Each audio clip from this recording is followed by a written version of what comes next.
Now we're going to edit the frame attributes with the properties panel. So go ahead and select the frame tool, and we're going to make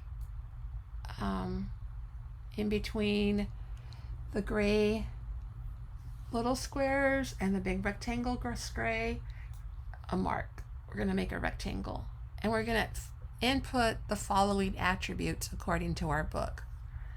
The width is 180, the height is 180, the X is now 40, and notice the size of our rectangle changing, and then the Y is 648.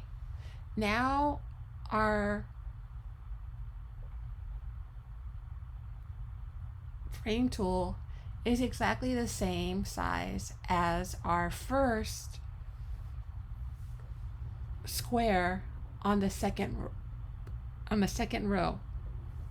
Go ahead and save your file. Command S.